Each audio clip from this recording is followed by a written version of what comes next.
Leighton, in our first feature story today, we honor a product that is closely identified with Mississippi State University. It's a ball of Edam cheese made by the Mississippi Agriculture and Forestry Experiment Station at MSU. Last year, MSU celebrated 75 years of Edam cheese production.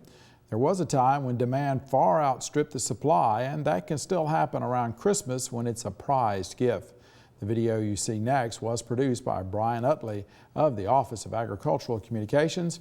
We'll tell you how you can get your own Edam cheese after this story.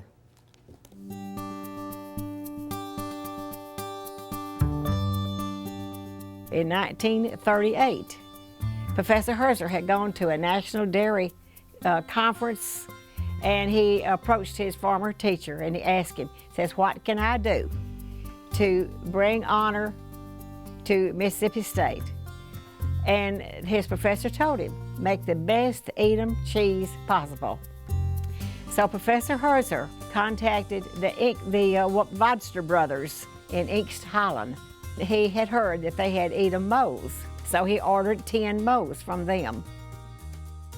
I don't think Prof. Herzer had any idea that this was going to be as big as what we have today. He wanted to produce a unique product that was not produced anywhere in the United States, and he was able to do that.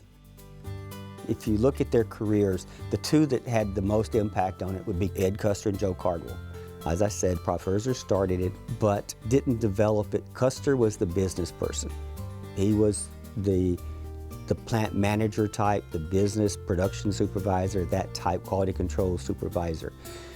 Whereas Joe Cardwell, Dr. Cardwell, was a cheese person. That was his specialty. He taught the making of the cheese, how it was made, following the correct procedures, seeing that it was done correctly.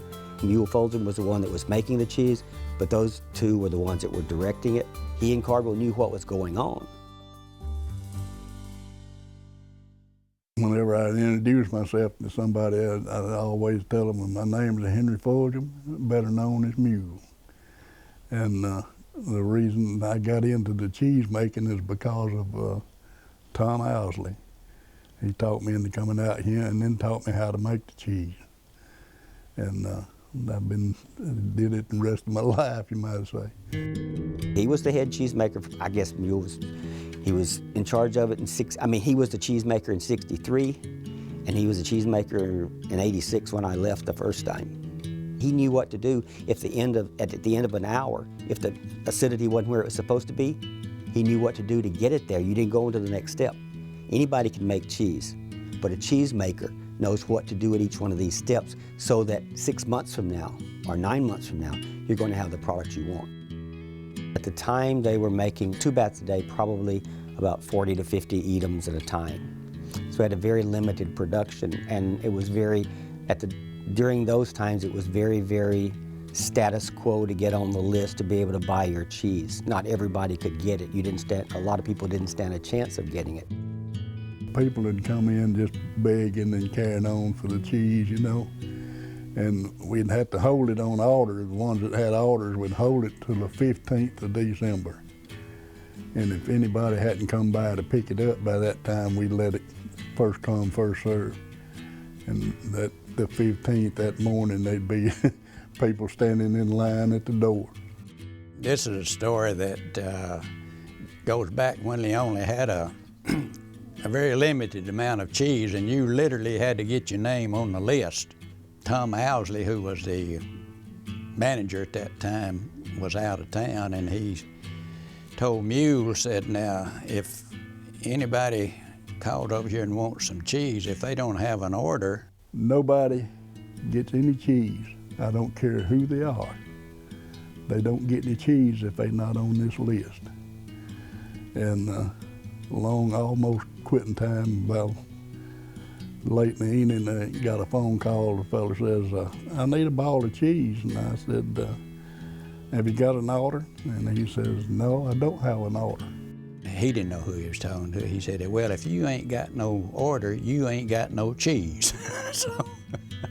He says, "I know there's some strings somewhere that I can pull to get me a ball of cheese." And I said, "Yes, sir, I don't doubt that, but there's none of them tied to me."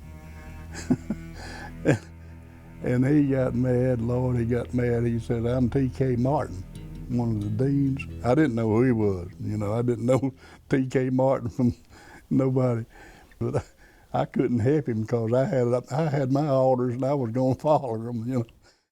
If we were sold out and they couldn't get an order that, you know, they had a mother that was dying and that's all she wanted was the Edam cheese. And some of it probably was correct, but you could, you know, catch on sometime when they were kind of fibbing a little bit. But, and we had some who would get a divorce that had permanent orders. Those cheese orders was part of the divorce agreement, who got their cheese order. When we moved from the University Florist location over to Herzer back in the 70s, well, we were able to expand production. It seems like the more we produced through the years, the greater the demand has been. We've been able to use the profit from the university cheese operation to upgrade facilities, to support scholarships, to support a lot of public relations activities. And I guess the cowbell is now the symbol, but the cheese will continue to be a symbol for years to come.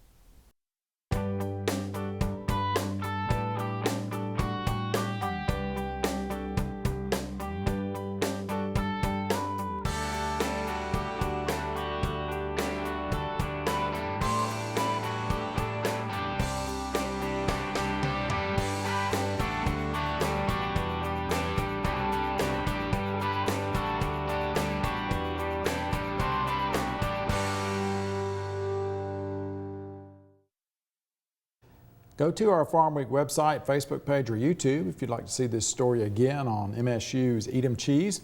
We'll also have the telephone number and the website where you can order or send Edam cheese or any other product offered by the Memphis Sales Store. The sales store is located on the MSU campus south of the football field. The public is welcome to shop 8 a.m. to 5 p.m. Monday through Friday. It's also open on Saturday and Sunday mornings on home football game weekend.